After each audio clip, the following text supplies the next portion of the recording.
There we go. You should have a little button to press accept the recording. So good evening, everybody, and thank you for joining us. So this is RPS East Midlands, and I'm the regional organizer for RPS East Midlands, but also delivering the talk tonight. I'm going to go into share. So you should see in a moment, I just want to press that button there. You should see in a moment photography projects and zines and photo books and the emotional landscapes. Can somebody just confirm that that's what you're seeing? Yeah, brilliant. Thank you very much. That's great. Just make sure I've shared the same screen. And this is the fifth and final presentation in this winter creative series. And if you've been to some of the others, I hope you've enjoyed them, and I hope you've used some of the things that you've picked up on. Tonight, I'm going to be talking about one of my favorite things, that's zines and photo books, and also the emotional landscape. So I'll be talking about two different things, really. Creating a method for creating photography for photo books and zines, and also the zines themselves and projects. So let's move on to the next one. So if we've not met before, this is me. I've always been a photographer since school, really, and when I was at school doing my A-levels, my mum applied for a job on the Brentwood Gazette newspaper for me in Essex. I was quite happy doing A-levels, and I was offered the job purely because I was the only applicant. There was only 35 applicants, but I was the only applicant with at least 5 O-levels. So I was offered it by default, I think. And I only took it because it was the Easter holidays. So it was around about this time in 1978. Easter was about to happen, and I thought, well, it'd be something to do during the Easter holidays. But I loved it so much, I never went back to school. Well, I did eventually in 2015. I went back to a place called the University Centre at the Grimsby Institute to do a degree. But that was only because my wife wanted to do a degree, and I thought I'd do one at the same time. But in between, I was a press photographer, a local press photographer, which I really enjoyed, going to all sorts of things, seeing how society happens. I then left after about 8 years, not for any other reason other than I thought, if I don't, this is the only thing I'll ever do. And I ended up freelancing for newspapers like the Daily Express and the Sun and the Sunday Times for a few years. And then we'd had children by then, and I started to sort of think, am I doing the right thing? There we go. So I then moved away from newspapers for a while, and for about 20 odd years, 30 years, and worked in commercial photography, PR, and portraits and weddings and all sorts of things. But throughout all that time, I would create stories. So you can see from those portraits at the bottom, it wasn't enough for me just to take portraits of people. I wanted them to show me what they like doing. So people used to come into the studio and jump around and laugh and what have you. And I'd capture the story of what they were like and what they liked. In terms of the Royal Photographic Society, you've just heard Ralph talk. He was the regional organizer of East Midlands before I took over, and that was about 10 years ago. And in fact, also online tonight, we've got Howard, and Howard was the regional organizer before Ralph. So potentially, I think we've got almost half a century's worth of regional organisers online tonight for RPS East Midlands, which is fabulous. And during that time, I also became a licentiate, distinctions assessor, and chair, and wrote the criteria for a new RPS distinction called Photo Books, which, as you probably worked out, is fairly close to my interest and heart. I love publishing zines and photo books. So these are the two things, as I say, I'll be really talking about how to create projects for zines and photo books as future heritage. One of the things that I really value in a photo book and a zine is that once it's printed, how long will it last for? And I love the idea that people might be looking at my photographs in 50 years' time, obviously long after I've gone. And there's no ego to that. It's just that I love looking at books and stories and photographs of 50 years ago when I was growing up in the 1960s and 70s.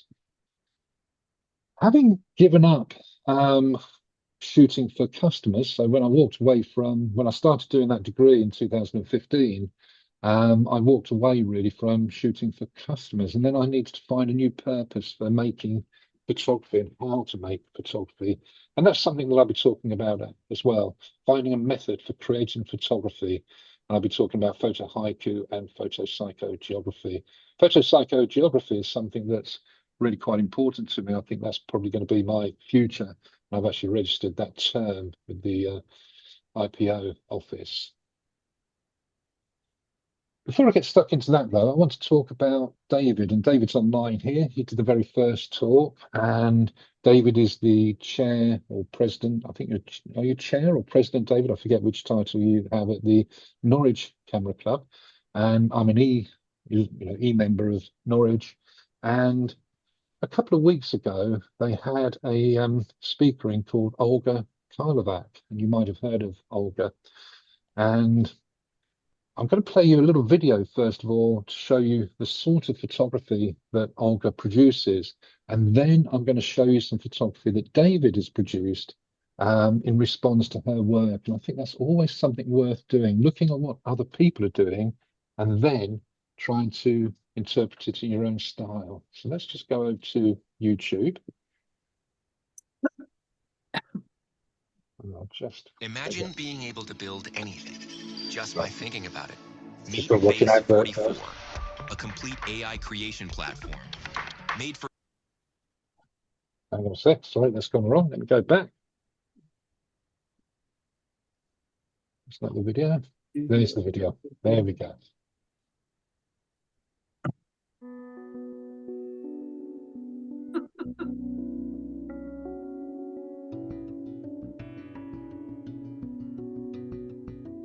So this is one of Olga's books. Her books sell very, very well. She's got a very, very specific type of photography. Very distinctive.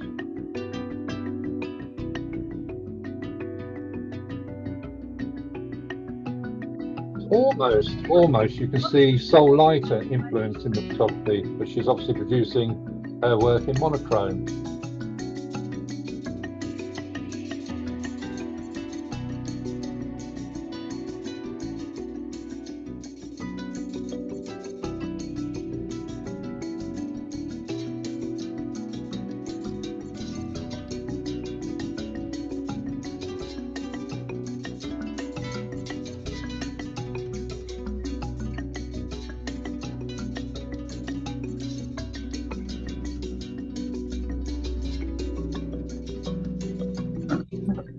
That gives you a taste of Olga's photography.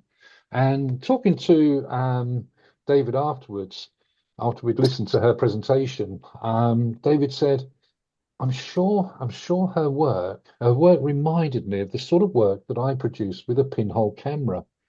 Now, that's something that David spoke to us about at length during his talk back in November.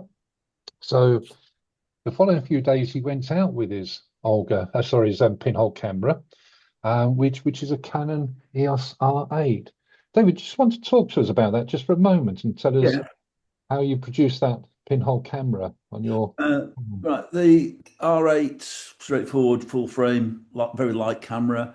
The body cap I sent off to a firm called Pinhole Solutions some time ago, and it's a 0.2 of a millimeter hole. It corresponds to about f180. It's roughly a 24 millimeter focal length on that particular camera. Sadly, the Pinhole Solutions people seem to have disappeared off the map. But basically, you send your body cap off. They then drill the hole and put this very small, very carefully made pinhole into there. So you've got yourself a pinhole camera, which for all the world looks analog, but it's a downside more convenient to see what you're taking. So that's the camera. Brilliant. So can somebody, David, can you see that I'm recording this meeting? Because I can't see at my end as a speaker, just to confirm that it is recording. The top of your screen, does it say recording?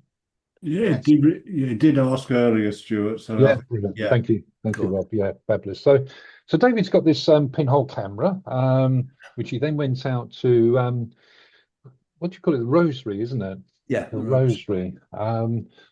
So and David, I asked David to send me some of the photographs. Now I haven't shown David what I've done with them, but I've created a zine, David, Oh wow, um, okay. and I'm going to show you that zine in a Famous. moment because what we're seeing here, and this is the I mean, I don't think David sort of went out to create photopsychogeography, but this is kind of what I call psychogeography because, or photopsychogeography, because the landscape, I can see how the landscape has inspired David to create these images.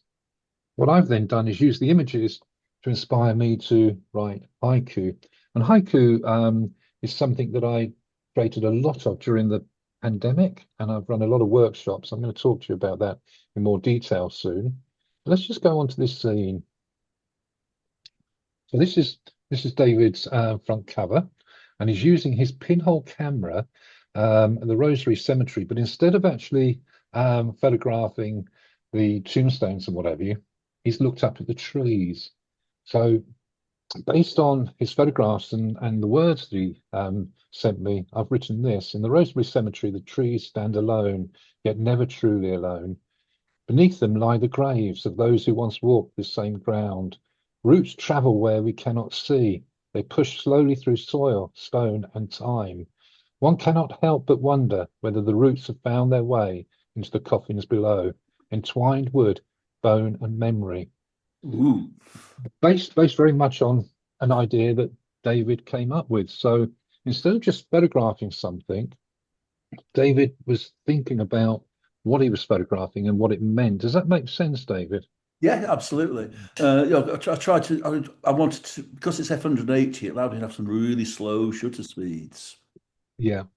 So just to give you an idea, Olga, she goes out with her Ricoh. It was a, what's the Ricoh model? It's a G1, isn't it? G1 or G2? GR1. Yeah, GR1, I had GR2. one of them. And how she photographs is that she uses the little digital camera and she's trying to get a really slow shutter speed so that she can get that blurred effect that you saw in her video. And we spoke, and she uses also what she calls natural filters. So she's photographing through a dirty window or a bit of polythene or something like that. She doesn't use neutral density filters, which raise the question of, well, how do you do that on a really bright day? David with his pinhole camera at 180, what is it, f 180 Ish. ish, means that it's a tiny, tiny hole. And as you all know, if you've got a tiny aperture, you've got a slow shutter speed. So going through this is how I interpreted Yeah. David's pictures with some haiku. And I think then you start to get a zine which has an effect on you. There's a emotional effect. It's like going to the opera. I've said that many times. You're experiencing something that David experienced while he was there, if that makes sense. And this is what makes a really good zine or photo book. So rather than just a set of photographs, there's a concept, and I'll be talking about that in more detail in a moment. Let me just go through this. So what do you think of this, David? It looks rather excellent. Brilliant.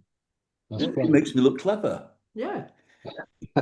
You are, as you know, but it's a fabulous. I think it's a fabulous image. It might not be what you might go out and shoot yourself, but just by looking at what somebody else has created, might give you ideas to expand on your own photography. So, David, thank you ever so much for sharing those with me, That's most and excellent. Good. and I Very good. hope everybody's enjoyed seeing those. So, thank you. Well done. So photopsychogeography is this idea that the landscape is affecting you and it's leading you into taking photographs that maybe normally you wouldn't take. So I'm going to mute you, David, because we can hear you chomping now on your dinner. So there we go. Whoops. So is Vivica with us? Yeah, Vivica, have you? I know you were down in Devon today and you were going to try and get back, but I'm back. oh, brilliant! Thank you very much. Well done. Thank you for rushing back. Was Devon good today? Yes, it was very good. I was doing a talk for RPS Southwest region yesterday. Oh, yesterday was it? They Fantastic. enjoyed. So yeah, it was good. Oh, brilliant. Thank you. And hopefully you took your new zine down, did you? I didn't actually. Oh, what are you like? What are you like? So just to explain, Vivica delivered our talk in December and showed us, if you were there, you'll remember, showed us some beautiful pictures of her trip to America, Montana, to Route 66. And then shortly after that, in January, Vivica joined me on the photobook, 4-week photobook course that I run. And she was wondering what sort of photographs to use. And I suggested, well, why don't you use some of those from your American trip?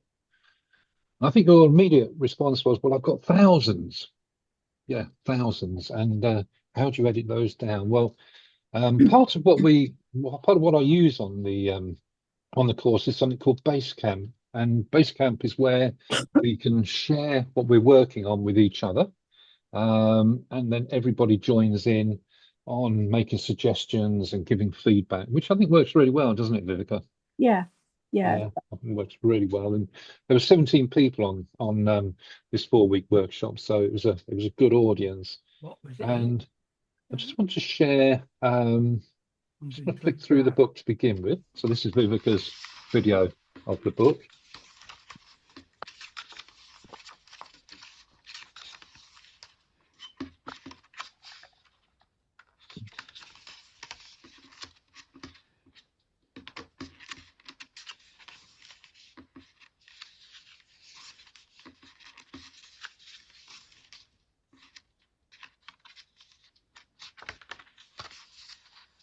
Very rustly. I hadn't realised quite how much noise I was making turning these pages. Well, I think it's the actual paper. What paper did you use for it, Vivica? Oh, it was silk, 170 gram. Yep. Yeah. Yeah. Sound all adds to the excitement of it all. The ambience. The ambience, yeah, the ambience. I'm going to go through these in more detail, so that's why I'm not talking over them at the moment, just so you can see them all.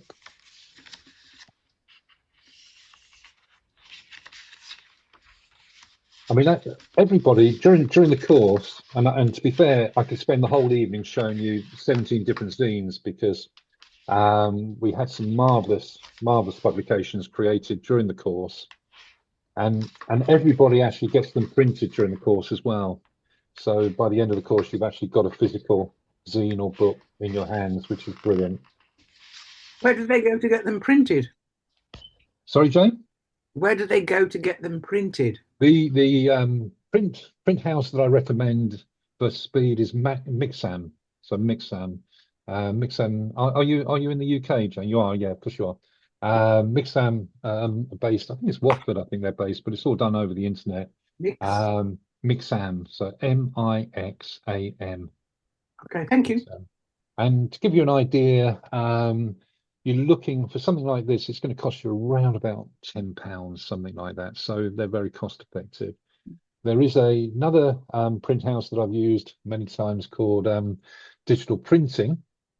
And digital printing are much faster. Mixam will take probably about, would you say it was taking about a week to come back to you, Vivica? Yeah, about that. Yeah, about a week. Yeah. Whereas digital printing will have it in the post to you within a day or two. But they are a bit more expensive. So that's where they came from there. And what I've done is I've gone through Vivica's book in detail to explain to you why I think this really works well as a zine or photo book publication. So there's a clear concept. The editing, as I said, Vivica had about 1,000 images, so she had to edit that down she don't want too many photographs in a book or zine. There's a strong narrative, and the sequencing is done very well, and the text is just about right for these. Text is something where you can have lots of text or very minimal text. I'm going to show you some which have got more text in them. I've got three books from the course to show you tonight. I could, as I say, I could have shown you all 17, because they were all fabulous publications. And then the design and the cohesion. Let's go through those one by one. So the concept, they've created a very clear concept. She used the color yellow as a recurring motive. There's all sorts of ways of creating different concepts. You saw David's zine, which was all about this aspect of the trees and the gravestones there. But Vivica, she pulled them together using this color yellow. And we had quite a long conversations, and that was with everybody, about whether that worked or not. But that yellow linked the places, the objects, and the moments. The work explores what remains after a journey, the fragments, the signs, and the traces. And it's a strong example. This whole zine, I think, is a strong example of how a simple idea can hold a whole publication together. So write down concept, because if you're thinking about a photo book or zine, why? Why does it deserve to be made into a book? What is your concept? What are you working on? Editing? Well, as I say, I'm not talking about your post-production editing in Photoshop or Lightroom or something like that. I'm talking about the editing, like when I worked on the newspaper, they had editors who edited the text and the words down so it filled the pages. Well, Viv started with thousands of photographs, and I think we spoke about doing a whole series of these. So extracting photographs that work together cohesively, careful editing reduced the work to a focused visual selection, and images were chosen for the visual strength and connection to the theme, and demonstrates the importance of ruthless selection. You were there when the photographs were taken, the photographer I'm talking about, but the viewer isn't. So the photographer has a personal connection to taking those photographs, but the viewer hasn't got that experience. So you've really got to be ruthless. Photographs that maybe you really struggle to get, maybe don't work in the actual final publication. The narrative, well, we can see that the story that Vivica is telling here is her journey, her movement through place and memory. So this is all about what she remembers from that journey. And it's not a literal story, it's an emotional and observational story. As I say, there's all different ways of creating a zine or photo book. And each page builds quietly on the previous one. So we're talking about a narrative here. So we've gone through from concept, editing, and narrative, and then sequencing. And sequencing is something that I can promise you everybody worries about. But if you've got a strong concept, so you know what you're trying to say and how you're going to say it through the narrative, sequencing usually just happens. One of the examples that I use in the course is Matt Stewart, the street photographer, the London street photographer. He did a talk at the Royal Photographic Society a few years ago. And with a street photographer who's walking around doing almost random images, how do you put those together in a photo book? Well, Matt used color. So as you move from one page to another, you're seeing a color that links it to the previous page. And that's what Vivica's done here. And the sequence encourages, I think, the viewer to turn the page and discover the next connection. And that's what you want to do in a zine. You want the viewer to want to look at the whole book and not kind of get bored after the first sort of quarter of it. And then the text. How much text are you going to have in your book? Well, different types of book, I think, needs different amounts of text. But one thing that I really would recommend you always do is make the text secondary. So on the front cover here, obviously you do want the title to jump out at you, what remains. But on the inside pages, it is a photo book. So your photographs really need to be the most dominant thing. When you turn the page, you want to see the photograph first, and then the text supports it. I often recommend that people turn down the opacity of the text so that it's still readable, but it's not deep black. And then the overall design, well, I think what Vivica has created here is a really clean, restrained layout. She's used lots of white space around the picture so that, like when you put a photograph into a mount, the photograph can breathe. The typography is simple and elegant, and the design reinforces the contemplative tone of her work. So I think everything there is working to lead towards a cohesive concept, images, text, and design, all working together, a very cohesive project. So with that in mind, I'm just going to click here and go back in and just flick through the book again. And if you just, as we go through it, if you just think about all those different elements that I've just spoken about, think this is quite nice. I always recommend having a little copyright thing. It just adds that level of professionalism to the whole thing. A preface there, talking about what the book is about, always helps people. Sometimes on there, by the way, rather than preface, I've known very successful books that start with just maybe a title, and then it goes through all the photographs, and then at the end, it actually informs the viewer what it's all about, maybe through a poem or something. Do you want to talk about this just for a moment, Vivica? Are you happy with the outcome? Yeah, yes, I am very happy. This is actually what I think of as the full fat version of the book, because the original had fewer images in, and that was just to create a zine during the course to send off to be printed to make sure that my monitor was calibrated properly. Because in the images you see on the screen, they'll always print darker when they're converted to CMYK. So there was the test book first. And there were some technical issues with that where the images weren't centered on the page. There was a narrower space at the top and it was wider at the bottom. And the first one, they hadn't stapled it straight, and the images were printed slightly wonky in the second half. But Stuart steered me with a sort of suitable comments to raise with Mixam, and I emailed them, and they printed me another copy for free. Still a couple of issues, but I went for the final, this version that you're seeing, and I just sent it off with my fingers crossed and hoped for third time lucky. And I ordered 10 copies, and they've come back lovely. So I'm really happy with it. And I've done books in the past which I've published with Blurb using their software for layout, but this is the first time I've ever done anything with Affinity Publisher. And using all this white space, this is a new thing for me, and I really like the way it looks because I think it's so smart and professional. So I'm dead chuffed, I would say. Fantastic. And I saw a question pop up earlier about how many pages. This is 56 pages. Brilliant, thank you. Yeah, I'm struggling to keep up with the chat. Yeah, how many pages yet? Fabulous. What number of pages or images hits the sweet spot? Well, it's a really good question, actually, Liz. Thank you for that, Vivica. That was fantastic, and I think this is a beautiful scene. And I think when you do talks, you'll find that people are really interested in taking one of these zines home with them. So I think it works really well. Thank you. Thank you, Stuart, and thanks for the course because I've learned a lot, and I really enjoyed it. It was very, very good. So thank you.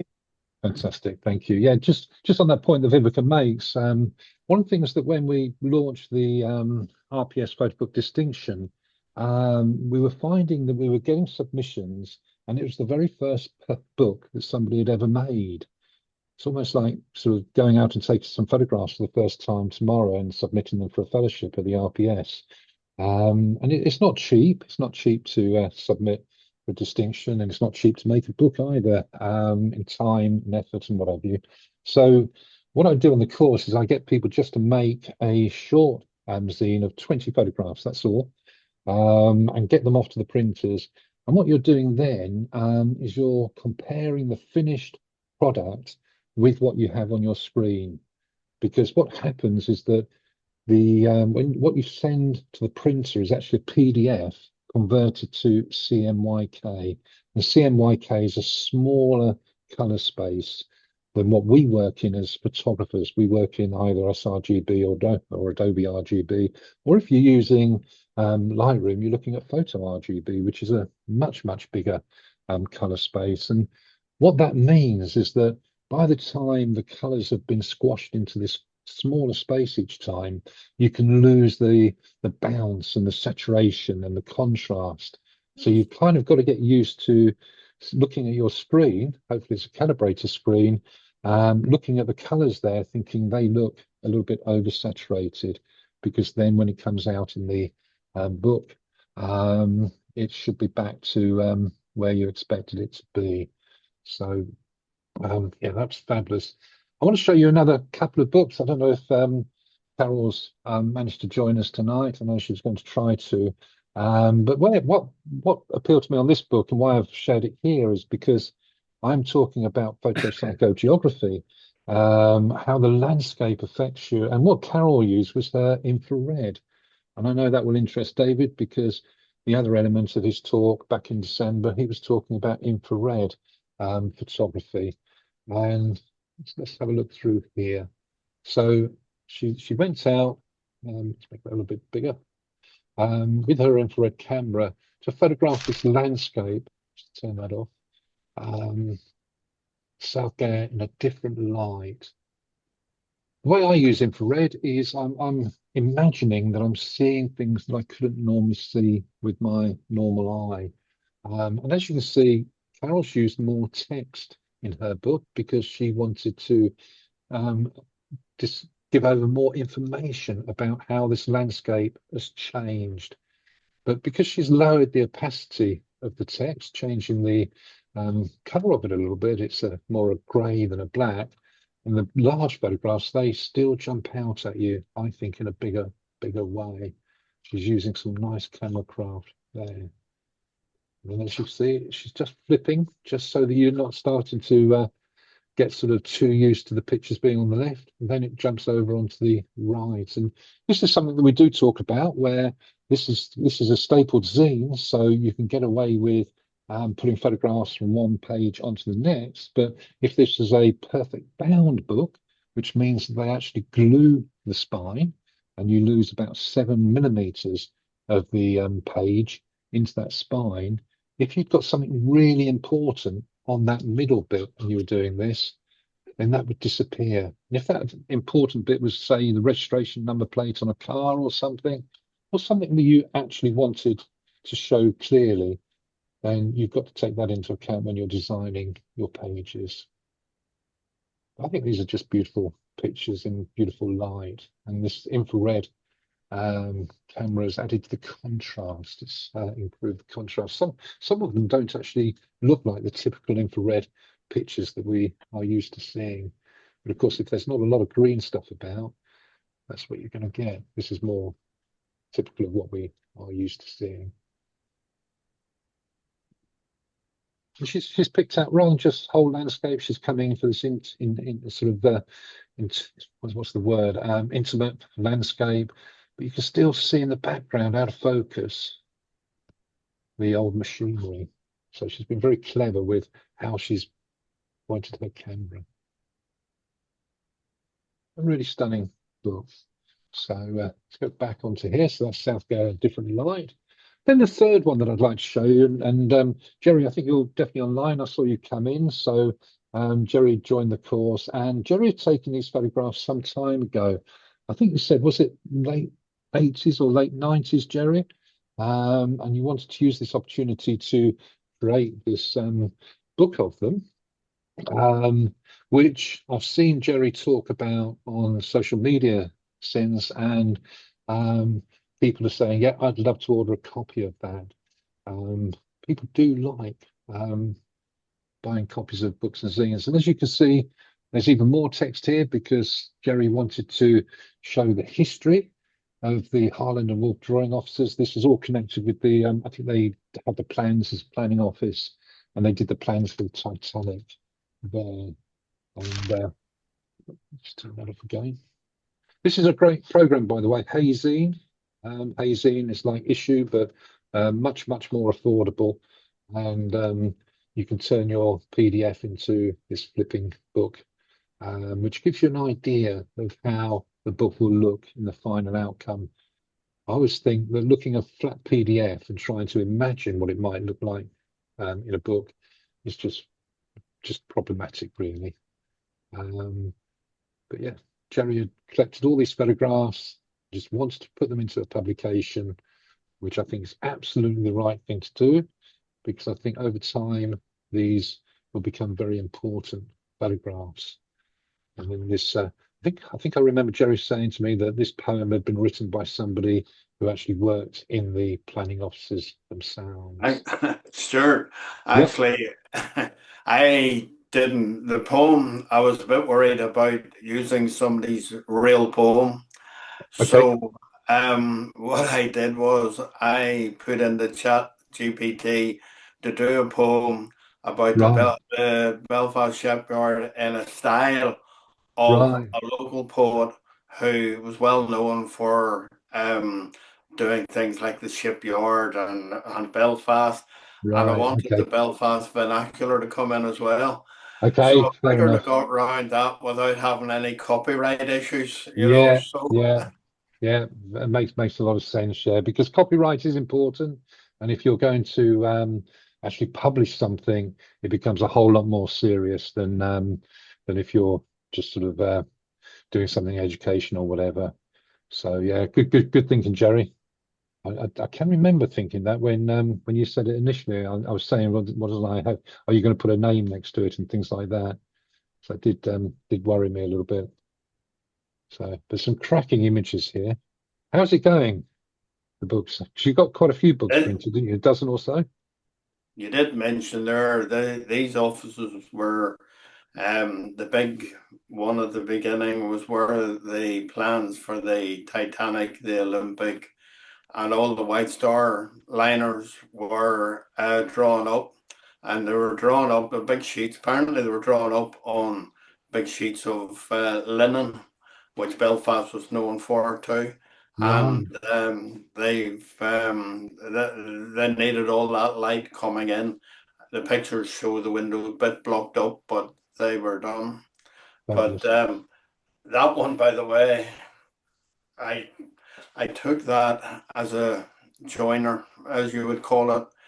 I went along the whole length of the building, just taking pictures up and down, and Right, then mounted it onto 5 mil yeah, foam core, yeah, and then started layering it. So it actually is approximately about 2 inches deep. Or right. when you look at it, you've got a three-dimensional effect as well, and it's about Fantastic. 6 foot long. Oh, So fantastic. I think David Hockney would have been very proud to have produced that, Jerry. So yeah, cracking book. And I imagine you're going to be producing some more books now, Jerry, are you? You've already started on another one, haven't you, that you've shown yes, us in portraits?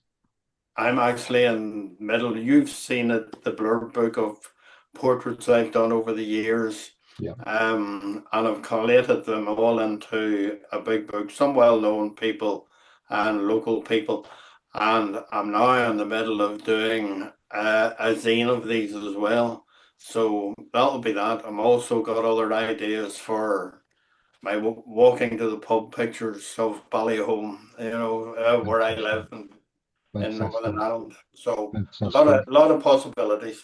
Yeah, brilliant. Yeah, and it's creating a legacy, isn't it? It's creating a legacy that will last long beyond us, which I think is fantastic. Thank you. Thank you very much, Jerry. Thank you. Thank you. And thank you for letting us share those images. Jenny's said, how much can you sell zines for? Well, that's a really good question. Jenny, I mean, on here, you're what are you selling these for, Jerry? Um, well, I ordered 20 of Yep. these books, and I've had people interested in them, and I've been selling them at £15 each, Yeah. and Yeah. people are very happy with that. Yeah. It's not out of the way, Yeah. you know. Yeah. So and it is something for people that can hold on to. Yeah. If they were Totally. selling in a shop, they may have to sell at a higher price.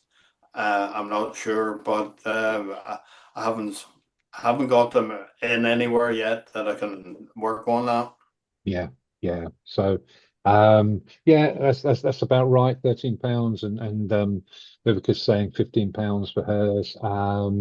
It really depends on how many you're making, Jenny, and sort of what your unit cost is going to be. If it's a perfect bound book, they tend to sort of sell for about 20. You've got to be careful because you'll see some really high end books that are selling for sort of like £30 or 25 or £30, but they're normally funded and they've had sort of 1,000 or 500 printed in the first element, and they're offset printing, which is cheaper per unit, but you've got to order a lot more of them. And on the previous course, one of the ladies there, one of the attendees, she wanted to sell some of her books, and she'd wandered into a shop and she'd produced the A5 zine, and she contacted me and said, "Oh, I've taken it into the shop. It was on one of the Scottish islands, and the shop said this would be fantastic as a coffee table book." I said, "Yeah, okay. What are they going to do then? Because what they're looking for maybe is for you to spend a lot of money on getting that coffee table book printed, to supply to them sell, and then pay you a commission once they sell it, and you could end up losing an awful lot of money on it. So why don't you try a different shop and see if they will take your A5 zines off you?" And that's exactly what she did. She went into a different shop who on the spot paid her for half a dozen copies of each book. So it's really finding your market and how you're going to output them. So that's brilliant. Well, thank you very much for that, Jerry. That's fantastic. Thank you. So coming back to how I've been developing my photography in practice, as I say, between 1978 and 2015, all my photography was for clients. It was mainly documentary projects and that type of thing, the press photographer. When I packed that up, I wanted to find a reason, and the first thing that grabbed me was this photo haiku. And I created projects. I thought about things. So I'd go on a ginkgo, I call them, a photo walk, and take pictures of things. And then the landscape became more important to me. But all that had come about because I'd gone to speak to somebody called Daniel Meadows. And Daniel Meadows is a documentary photographer. You'll find his work in the photo bus. If you put in JRR 404 into Google and Daniel Meadows, he will come up.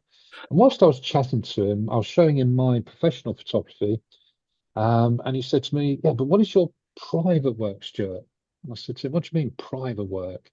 And he said, "Work that you do for yourself." And at that point, I'd never considered doing work for myself. And if you kind of think, well, yeah, all right, I'm not a professional, I'm not selling my work. Well, what are you taking your work for? Are you creating photography for a camera club competition?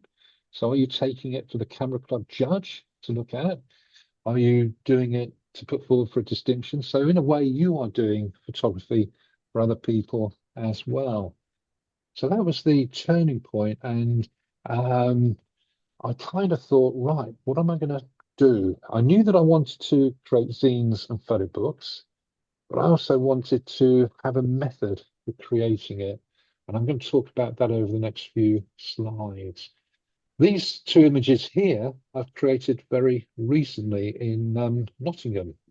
And you can see there that I'm working using something, well, I'm using movement and color. They're very oversaturated because this was when I went out, I was delivering a workshop for the Rushcliffe Photographic Society in Nottingham, all about photo psychogeography.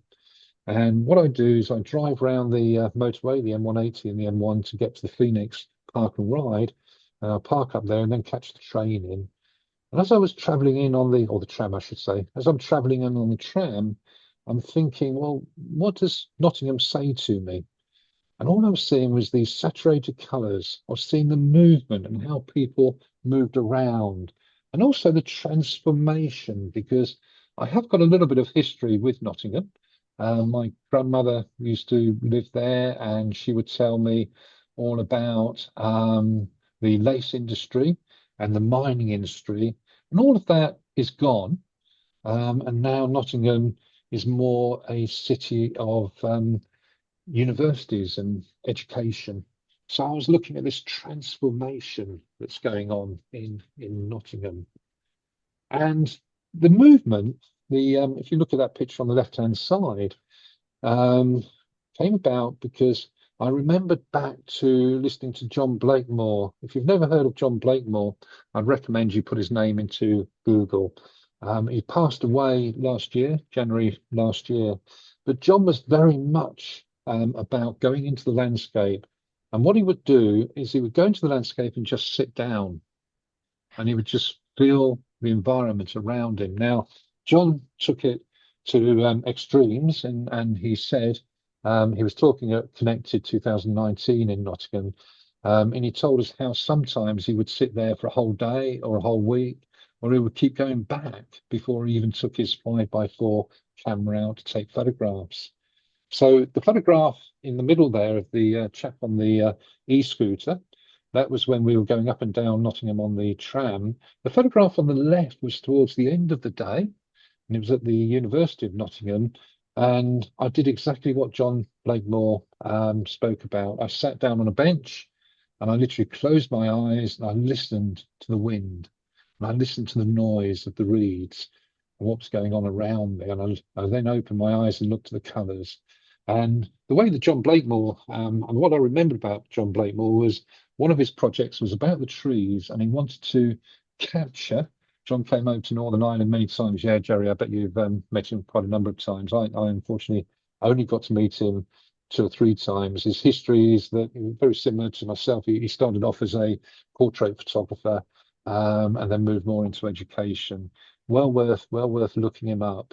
But he talked about photographing the trees, and he wanted to show how you've forgotten medicines and cigarettes in Nottingham also. Yeah, you're absolutely right. An affinity with and what was it called? It was called something else then, wasn't it? Ralph, the name of the company. They've sold out to another company now, but you're absolutely right. Medicines and cigarettes, and you'll see that in some of the photographs, Boots, chemists, and what have you. But John spoke about how he wanted to photograph these trees, and because he was Serif, that's right, Peter, spot on. Serif was the company who started Affinity. And he spoke about how he photographed these trees in multiple exposures. And that's what I was doing with, I was shooting on a little Fuji X100 VI camera. And with there, you can shoot multiple exposures on the one frame, which is how I created that picture on the left-hand side. So flick over again, and I'm going to come back to that later on and show you that book. But I want to go to an earlier project that I did where I'm using these keywords again. So if we go back here, we're looking at the keywords saturated colors, movement, and transformation. And I'm doing a similar thing here with a much earlier project I did. I'm still using keywords. I'm doing this project about Colin the stonemason, and the keywords are tools, at home, the stonemason himself, and then at the cemetery, and then at work. So as I'm looking at something I'm about to photograph, to turn it into a project, I use keywords in my mind to keep me on track. And then I create a concept around that. So here, this family, some of you will have seen this before, I know, but I'm showing this to people who've joined me for the first time here. I'm looking at this story of this stonemason who has worked in the same 12-foot square room as his father and his grandfather before him, and they go right back to 1895. And the purpose of my project here is to create this set of photographs that documents his history. There was a personal connection, which was totally coincidental, that on the pane of one of Colin's workshop windows was something that looked like my name. It turned out that his grandfather had bought the premises of somebody with the same name as me. Yeah, Rayleigh Bikes, says Ralph, in Nottingham. There's a lot that goes on in Nottingham. And also this photograph was hanging on the wall of his workshop. And I said, is that your family? And it turned out that his grandfather shot portraits in the 1890s to earn some extra money whilst he was setting up the stonemasonry business. And literally my studio is almost opposite Vine Cottage. So literally it's about 10 steps away. And it just amazed me that there was me at the time shooting lots of portraits when I created this work. And his grandfather had been doing exactly the same thing in front of his cottage a few hundred years ago. We turned that into an exhibition, and we got all the schools along, and that's what led me to think I quite enjoy this teaching malarkey. And I went off and did a PGCE to learn how to teach. And whilst I was there, this lady here, Elsa Wish, I started talking to her about a project that I was about to do where I was going to take a group of photographers to Park Hill. And later on in this talk, I'll be showing you those projects. And she said, I think I know somebody who lives at Park Hill. Park Hill is in Sheffield, and it was one of her ex-students, and she gained us entry. And that is very important to any project that you're doing. Access into the landscape or the buildings that you're photographing. If it's just a field, public space, you don't need to worry about that. And of course, I turned the whole thing into a photo book. And that photo book has got my original photographs, but also photographs of the exhibition. So again, that's something which maybe somebody will be looking at in 50 years' time. And that book has proved very popular.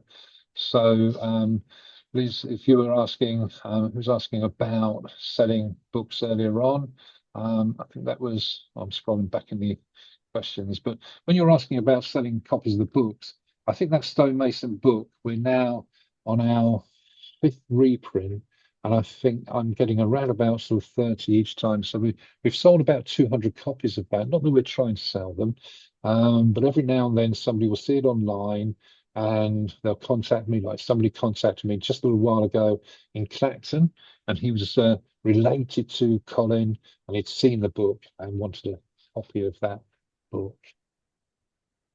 And at the same time, I was also doing another project. So often when people start getting involved in projects, they're running 2 or 3 projects alongside each other.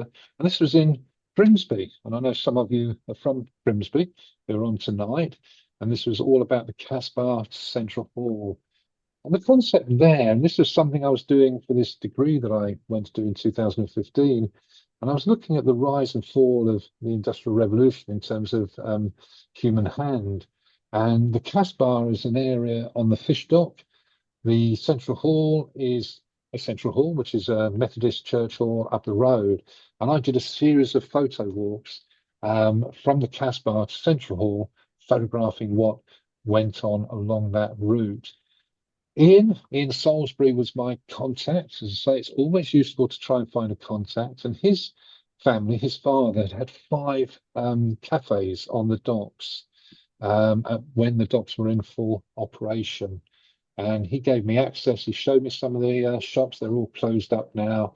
And they're rebuilding the docks as a heritage centre because, of course, the Cod Wars, Iceland, obviously not the Iceland shop, but Iceland, the country, stopped lots of fishing industry, the UK fishing off their shores, which destroyed our fishing industry at the time.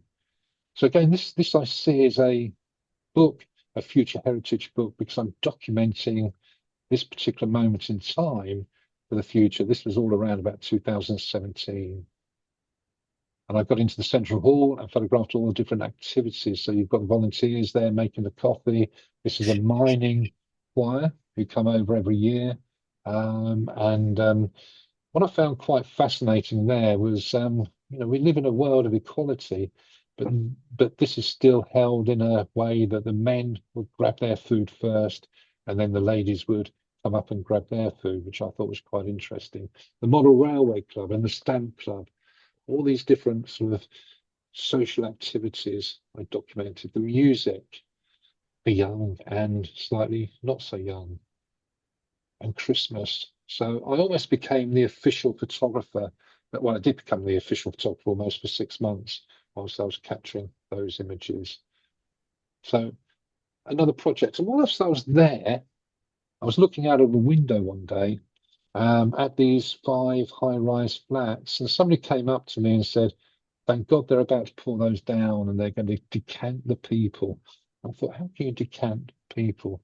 But what I then started doing was photographing the demolition. So I know some of you over in Norwich, for example, you've been photographing Anglia Square and the demolition there. Jerry, with the book that you saw there, photographed the remains of an industry.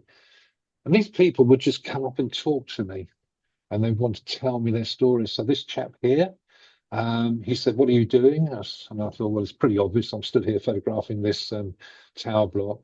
And I said, "I'm just photographing the demolition of it." And he wanted to tell me that he used to live in one of these flats. I think this was his flat that he lived in. And he was saying, "I decorated it all, but I got kicked out by my girlfriend 4 years ago. and she's now collected the £4,000 that they've paid her to move out. So he was fairly disgruntled.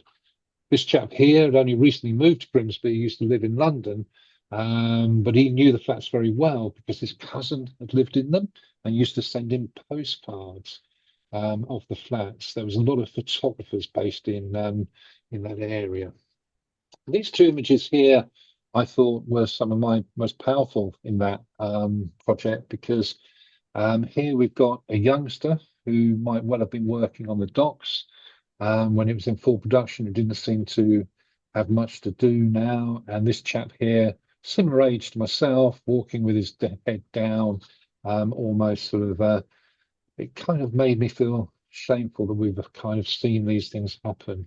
And then obviously in this shot here, somebody's washing machine that they've left behind, never moved out because it was on the upper floors. So these stories, I think, become very strong, and I think from a documentary point of view, they're well worth doing. So it's not just all about photo haiku and photo psychogeography. There's a lot of things that you can create projects about. But the photo haiku came about because I came across this book by about Shomei Tomatsu, who was a Japanese street photographer, very strong black and white photography. And he's passed away. He was very powerful, a very important person in the Japanese street photography world, and mentored a lot of the photographers that you know of. But he was quoted to have said that photography was akin to writing haiku. And I thought, how can photography be akin to Japanese poetry? Haiku is a short form of poetry in 3 lines. And in our area, Western Hemisphere, you write that in 575 syllables. And I want to show you one of the books that I created there with others. This was a workshop I did down in Bristol, the day before the Bristol Festival. So that was the concept, if you like. And flip over the pages. What you're seeing a lot of my books is I never like to use white paper. So this background, and you'll have seen something similar in Jerry's book there, and Carol's and Vivica's. There's just an image there. So this is actually sandpaper. So I photographed a sheet of sandpaper, dropped it on the page first, and then really lowered the opacity to about 8%. It just gives you that feeling of vellum paper rather than just white type paper, so to speak. So we start off, bit of an introduction there. And these are the photographers who were with me on that day. It was absolutely chucking it down with rain, by the way. Sometimes it was so strong, the rain, that we couldn't really go out in it, but we still created some, I think, quite interesting work. So this is Colin Howard, who's a professor, and he produced his work in black and white, as you can see. And then a little haiku down there. And the haiku isn't meant to describe the photograph. It's meant to enhance the feeling of the photograph. So my shoes feel like lead. Point the way to warmth and dry. Get me out of here. That's obviously a link to the wet weather. One of the things that these books, these projects will always show is that, and it's one of the things that I think is really powerful about this type of workshop, is that a group of people walk the same landscape on the same day, having the same opportunities, but the photography they produce is always so different. There is a book called Camera Lucida by Roland Barthes, and he kind of explains this to us. He's a philosopher, and he talks about how our past experiences change the way that we view photography. So you can see here that Ian has used colour. He's photographed more the people and what they're doing. Mary Williams, I thought, produced some really powerful images. You can see that she's focused on the weather, on the brollies. She's used the colour. Words speak without will. Brain cells tickle with humour. Friendship calmly waits. Mary was relatively new to photography, but I think she'd got a natural ability. I just think she saw really, really well. But hers was, the concept was all about the rain that we were enduring that day. Some stunning images there by Mary. Martin, he produced it was more about the the shapes and the landscape.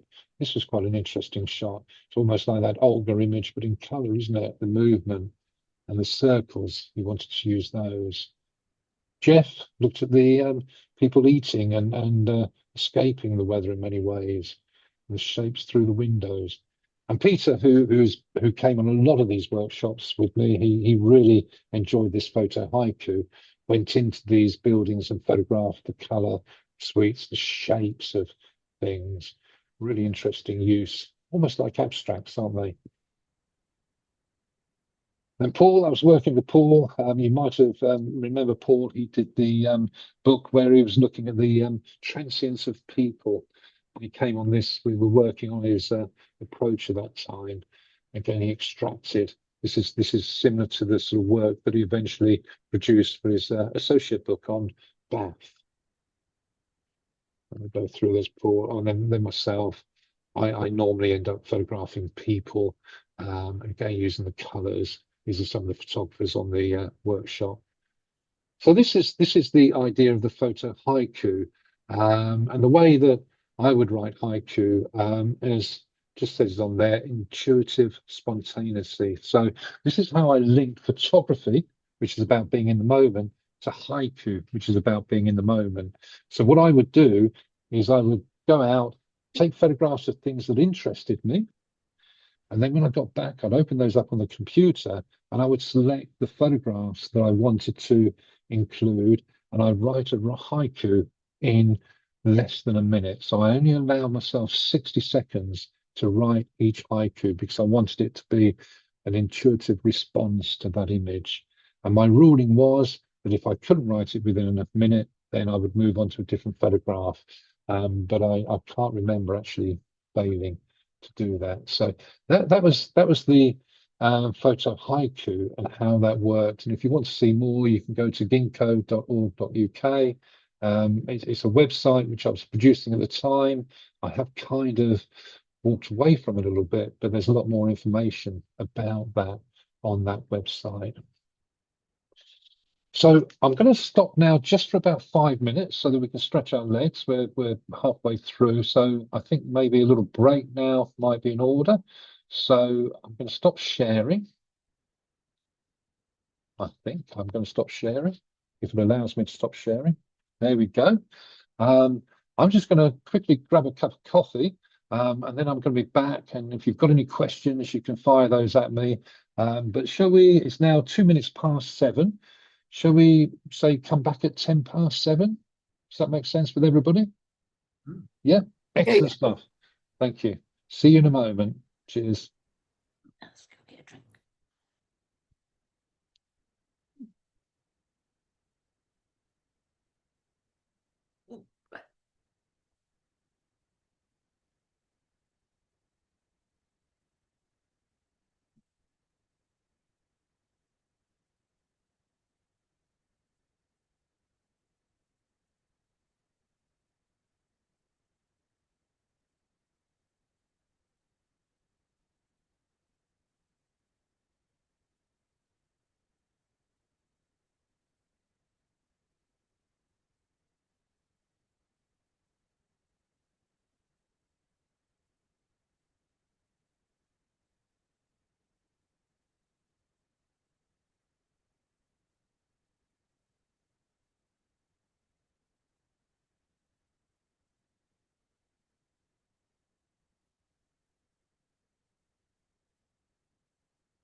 If anybody's got any questions they want to ask, you're more than welcome to fire them out. How's it going, David? All right. All right. I was very intrigued with what you did with those photos. Did you enjoy that? Very much. What do you make of my madness? I think it's very mad. I think it's great. I'm I was- sending the van along. I think it's just nice sometimes to throw normality out the window, isn't it? And just do something completely different. And it's one of those things where you might feel that you've gone over the top, and then you might bring it back or whatever. But if you're always trying to, I was thinking, if you're always just trying to create what you think is the perfect picture. Tony Fisher, are you there, Tony? Can you hear me, Tony? No, he can't. I can see he's there, but Tony's been on a lot of the projects that I've run, and he always comes back with something really bizarre and very different. And I always think it's like an artist just throwing paint at the wall and seeing where it lands almost sometimes. Yeah. What I'd like to do is go back there with a Ricoh, because she uses a Ricoh, and do the same thing with a Ricoh, but with a neutral density filter. Yeah, I know. Yeah. I kind of so that was the intriguing thing, wasn't it? How she was creating some of that work without that neutral density filter in really bright light. So yeah, absolutely. No, I can see that. We'll go out. I'm waiting for Hoya to bring out a natural filter. Yeah. Yes, yeah. Well, in many ways, when she was talking about that, I was thinking, well, sometimes we were doing that back in the film days when we were photographing people and we were taking just a skylight or UV filter and smearing Vaseline over it or something like that to create a really soft effect. Whereas now they'll sell you a filter for £1 million that will do that same thing. Can I have one of your zines that you did of my pictures? What's the damage on one of them? No, I'll let you know. I'll get a price. It won't be very much, but yeah, you can get that. Take it to the camera club and show them and say, look, scary stuff. That would be interesting, wouldn't it? I must say, Stuart, that when Dave came back from taking those pictures, he went out on his own to do that. To start with, and we sort of so I wasn't there with him when he started doing it. When he came back to show me the first batch, I said, well, I was threatening to send for the men in white coats. But seeing you put them into the zine with the poetry attached, it actually gave the whole thing purpose and a reason. I could see the reason then and see more into it, because what Dave could see in his head and just showing the pictures on their own, they didn't really say much. But then when you actually put it in a context of something else, I began to see that there was much more to it. That's really interesting. Yeah, that's the really in your head, but it wasn't in my head, you see. Yeah. So in order to appreciate what was going on in your head, Stuart had to add some words to it. Yeah. So together you produce something really good. Yeah, thank you. So it creates an experience, doesn't it? And that's what we're talking about. Yeah, that's a really interesting comment. And apologies to Camera Club. I love going to the Camera Club to meet people, but because I'm so embedded in zines and projects, when they've got a single image competition, I kind of, where they're just putting one image after another, I can't get my head around that. And that's the opposite of what you're talking about. So that's really interesting. Yeah, excellent. So with one. You might scare them there. Excellent. So brilliant. Right, well, we'll just give it another few seconds until it's 10 past, and then we'll make a start again. I'm just going to share my screen so we're ready. Are we back onto the emotional landscape? Yeah. Yeah, brilliant. Brilliant. So fabulous. Right, we're ready. So a few of you on screen, I noticed Gordon there and Tim, you'll recognize this path, I'm sure. This is just outside Skegness. And in fact, I think maybe, did you go there as well, David? I don't know, but it's the nature reserve there. And this was a workshop that I run there. Very close to where we were, but we never got to it. Right, Gibraltar Point, isn't it? And it's well worth going there if you can, because you go from the noise of Skegness to the peacefulness of this area. And strange enough, bizarrely, the only a few days ago I put into Google, what is the emotional landscape in photography? And it came up with this, which I could have almost written, because this is how I view the emotional landscape in photography. It refers to the subjective, psychological, and atmospheric feeling an image evokes, moving beyond mere physical representation to capture the soul or mood of a place. It uses composition, light, color, and technique to convey themes like serenity, drama, or nostalgia. I wouldn't have written it quite like that. I would have put a U in the word color. But this is what I'm talking about, the emotional landscape, where it just directs you. And at this particular point, when I took that photograph, I was struggling quite physically with a injured knee.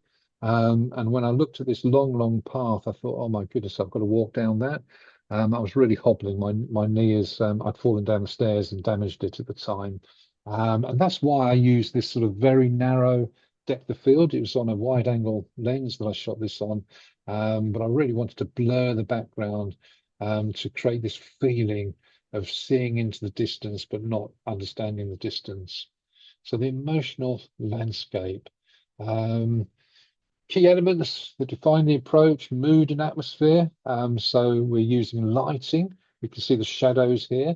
Maybe you'll go out in the golden hour. I tend not to do things like that. I just photograph when I'm there, because I've grown up as a press photographer and not been able to choose when I take photographs. Black and white to create a particular feeling.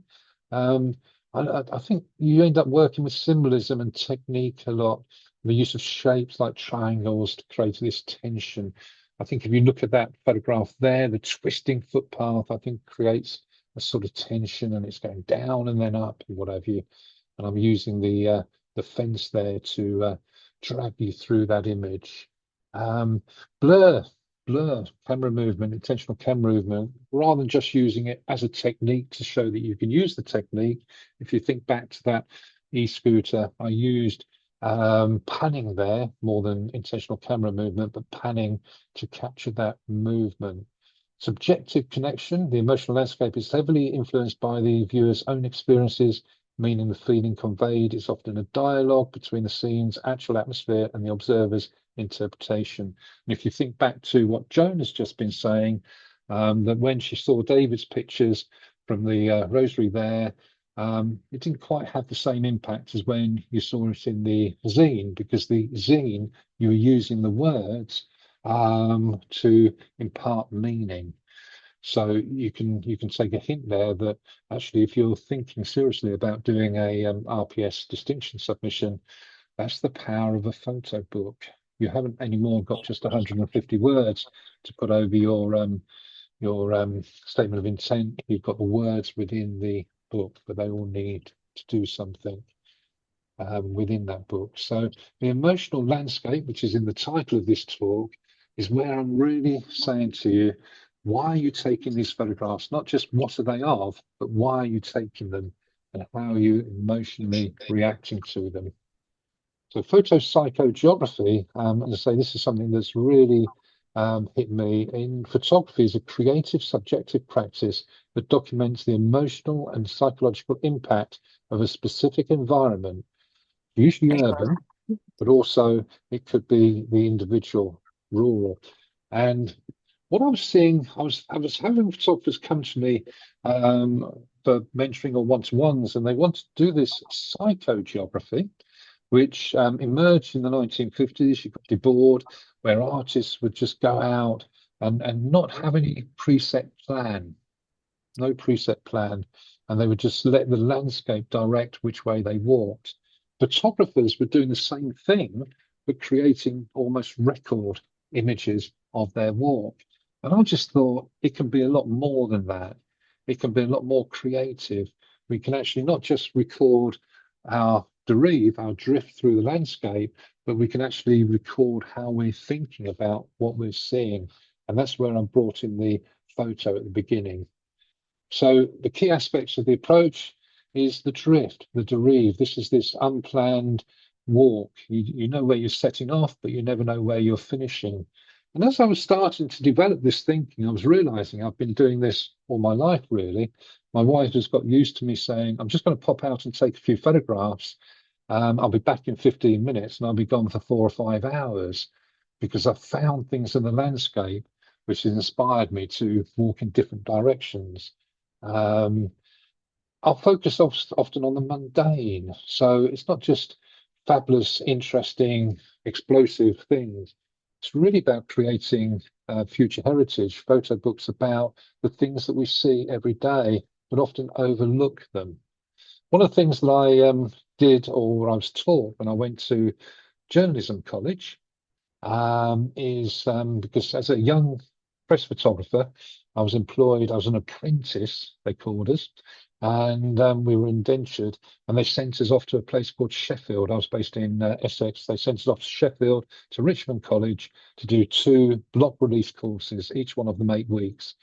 And all the tutors seemed really ancient to us, which, as we were all teenagers, probably meant they were about 24 or 25.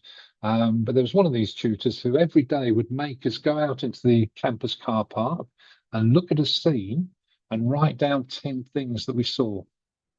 So that's what we did on day 1. On day 2, he then took us back down to the same scene and made us write down 10 things that we hadn't written down the day before. By day 3, you're starting to see the veins on the leaves because you're running out of things to see. And it's a really good exercise. You can do it in home if you've got a patio or a window at the back of your house, patio doors or whatever. Just sit in the same chair each day at the same time, maybe with your breakfast, with a piece of paper, and write down 10 things that you can see in your garden.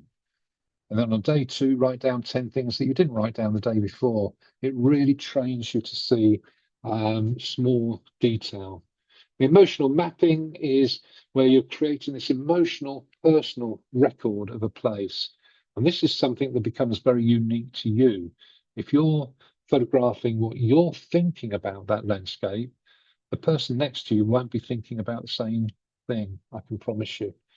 And subjectivity, it emphasizes how the photographer feels about a location, and that's influenced by your own memories, desires, or experiences. So this is very much where I've moved my photography to. So for many years, I was responding to what was in front of me, which is something that I learned as a press photographer. But over time, I became more interested in something very much more emotional. It's not really mindfulness. People have said, well, this is very mindful, isn't it? And I suppose it is, but I can't say to you that I had some sort of thing that I've had to recover from, not that I know of anyway. But I wanted it to become more about photographing what I thought about something rather than photographing what somebody else thought about something, if that makes sense. So you're documenting a location, but you're actually mapping your personal experience of being there.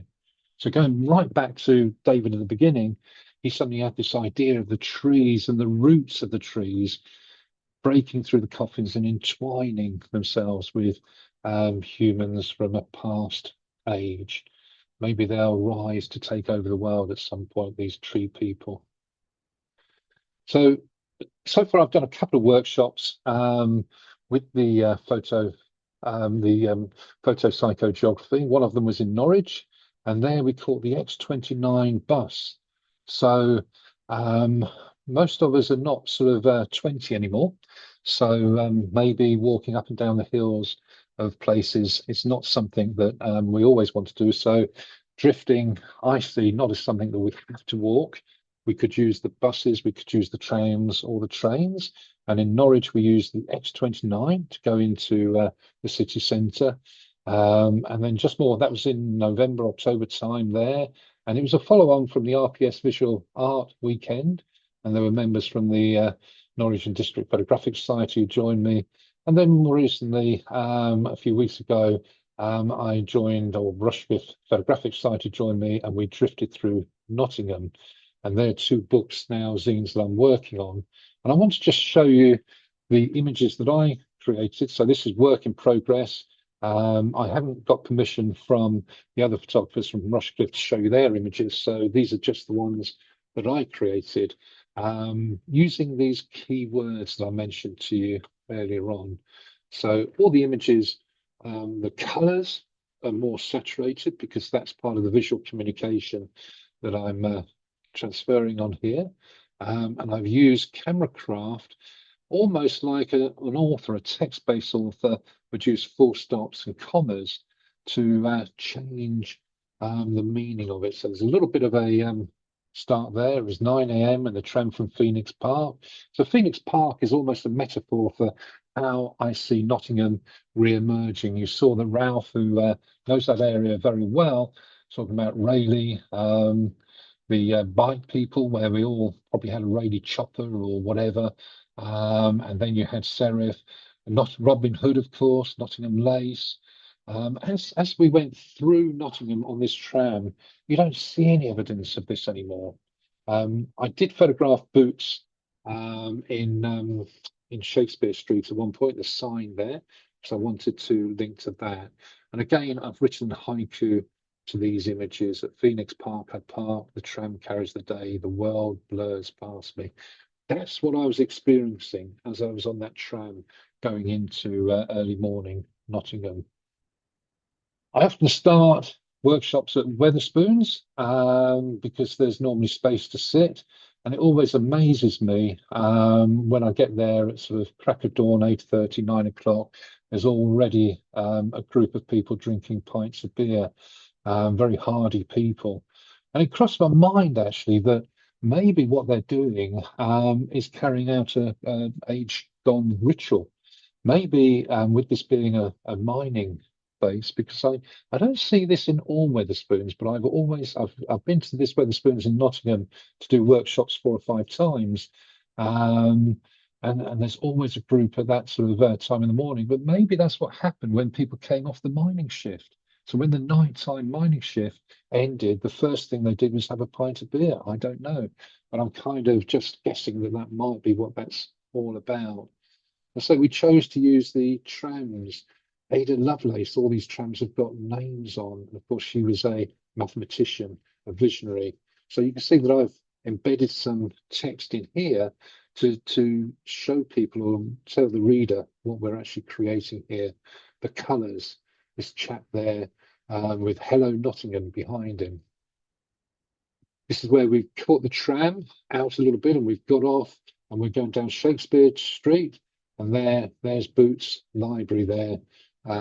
Ralph sort of linking in with the old industries of Nottingham, now supporting education. Chatted to this lady here, and again, I'm always thinking in the back of my mind, what will somebody learn in 50 years' time if they happen to be looking at this book? And this lovely lady, she came up, she's a ticket inspector, and she was quite happy to pose for the camera. Then I said, "What's your name?" And she said, "Oh, just call me 901." Apparently, they're not allowed to give out their name.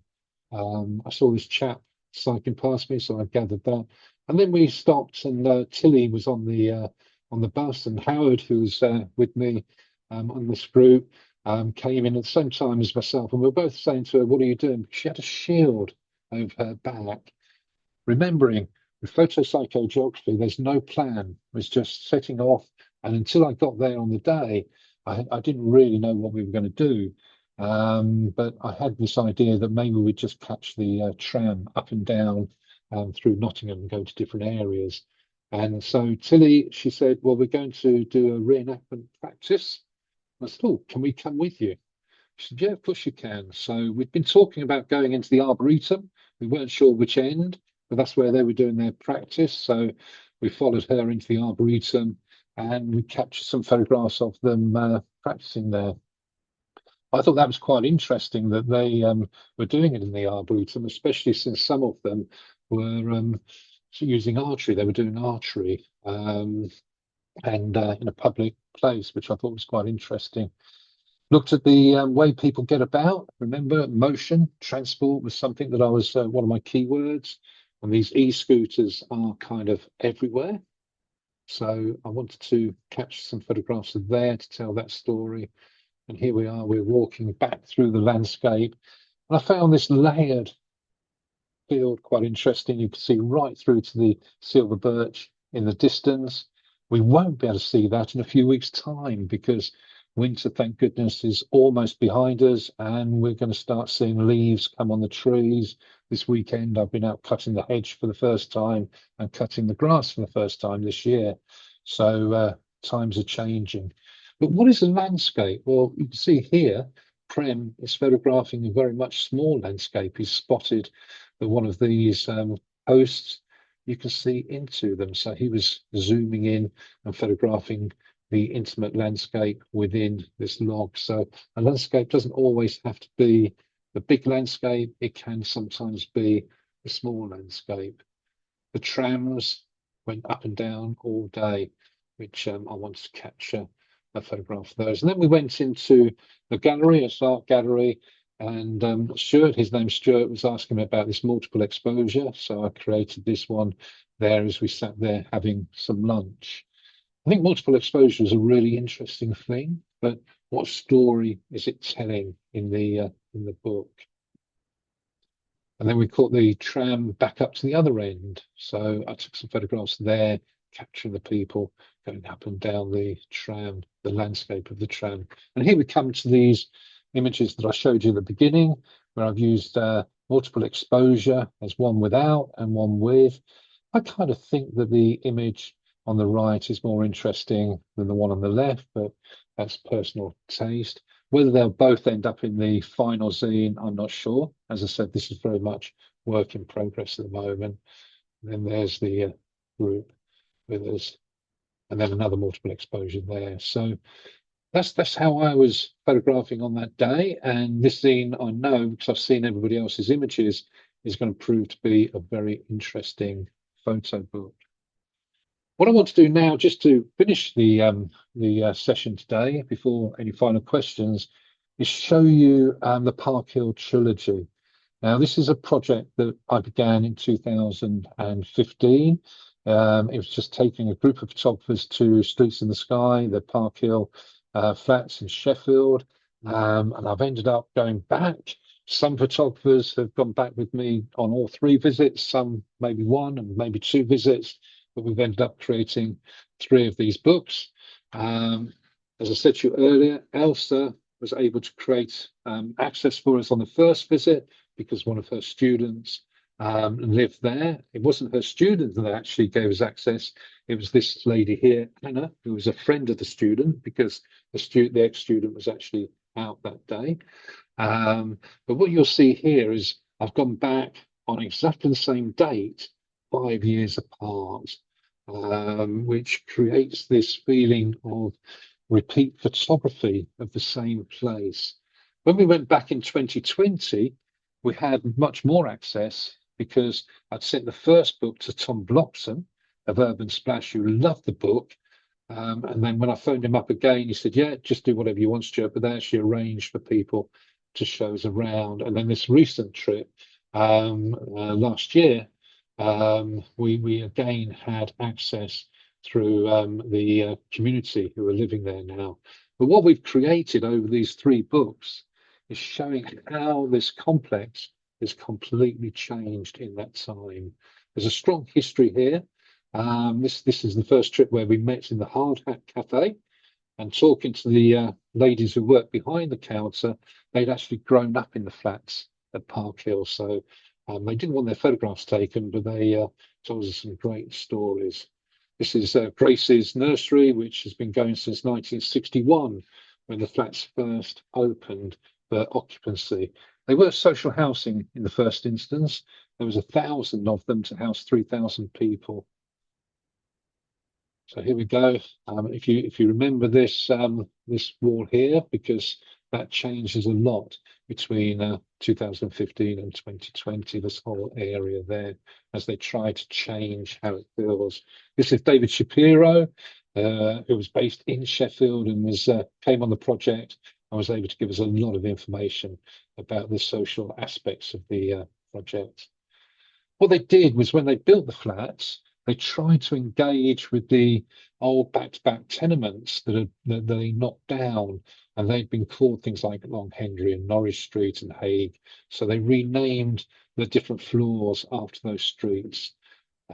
I photographed the people very much. I was looking for people who still lived there. And this chap here apparently had lived there for 25 years. He's not English born and he doesn't speak English. And he'd lived there speaking his foreign language all that time, but was more than happy to pose. This is Anna, who allowed us to go into her flat and show us how they live. This is exposed concrete, the brutalist architecture that is very famous. Another lady who I stopped on the streets there and photographed, the builders.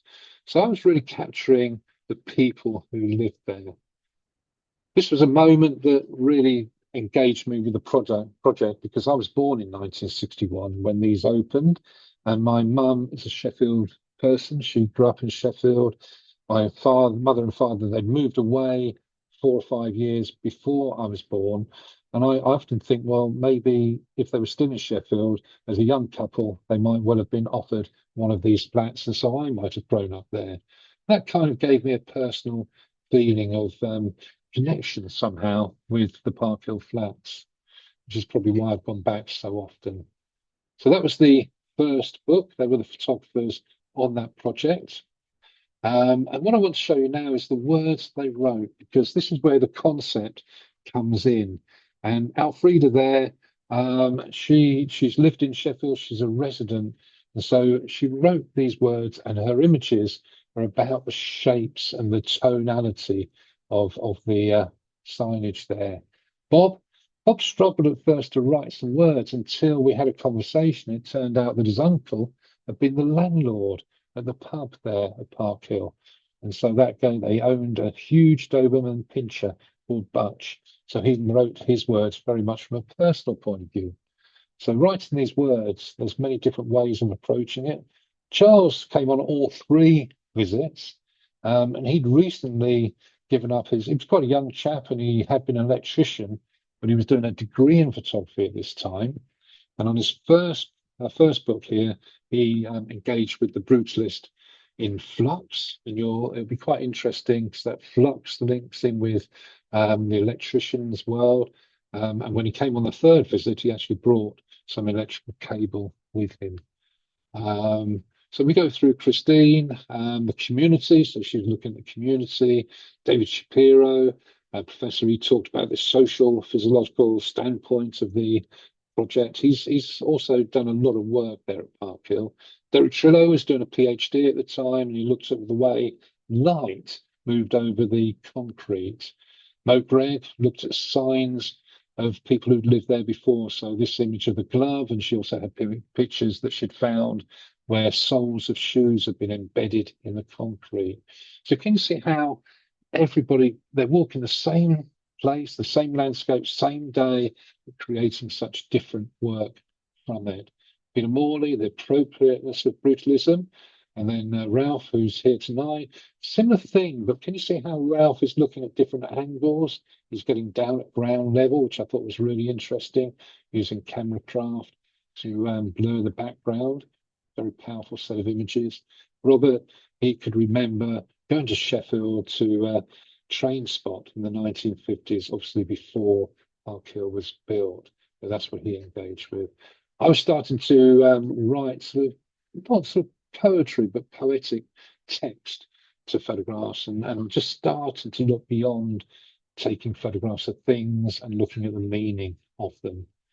So that was the first book. This is Anna. She didn't supply photographs, but she was the person who led us in, and she was doing a creative writing course and just wanted to have some photographs included. She loved living there. She was a lovely lady.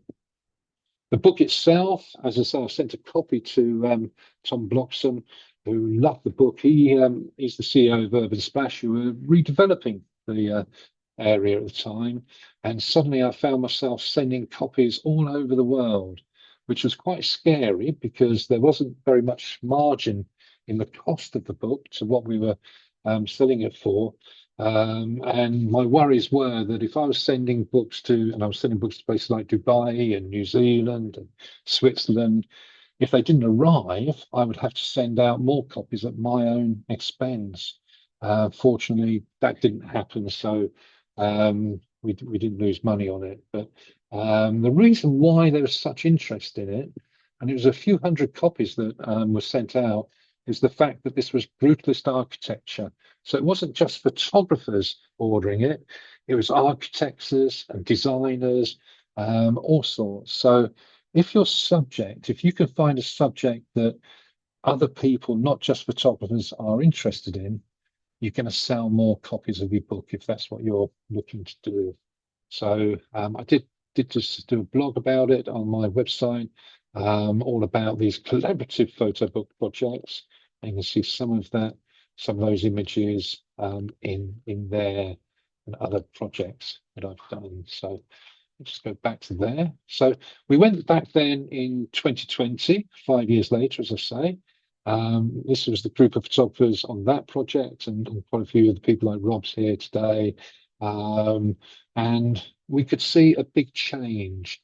It was no longer just a building being regenerated. The community had now come together. They created a community feel to the place, and they supplied this chap, I forget his name now, unfortunately, but he was there to show us around. This lady here was a local student, and she was creating this app for stories in the sky. So the whole thing was starting to come alive. This was one of the last photographs that I took. And I thought at the time it was strange how this chap, he wasn't on the project, he was walking through our group, had a mask on. Well, if you look at the date, February 2020, a couple of weeks later, we were all wearing masks because of the COVID pandemic. But at that time, we kind of weren't really aware of it. I was very much using light that day. This rainbow came out, a beautiful night over Sheffield. You get a real vantage point. And on this occasion, we were also given access into where they were doing the development of the building. So it became a really interesting project for us. We had to sign our life away, of course, health and safety, and we got to go right down into the depths of Park Hill. So you can see how this project is really covering a lot of different stories. This chap here allowed us to go into his flat and photograph him in the flat. And we could see here how the people were changing as well.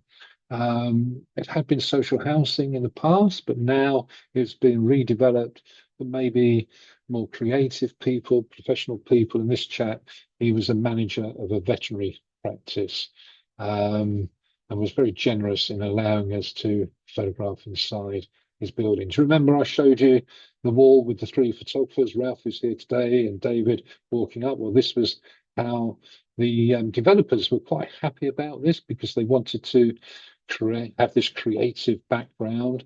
And so this isn't graffiti, this is street art. And they'd also benefited from some of the stories. So I Love You, Will You Marry Me was a story that goes back in the history of Park Hill, showing he was somebody who proposed by writing this on one of the pathways. Some of the old buildings still there. Yuppies go away. Park Hill story continues, and here we've got a poet laureate now writing poetry for Park Hill.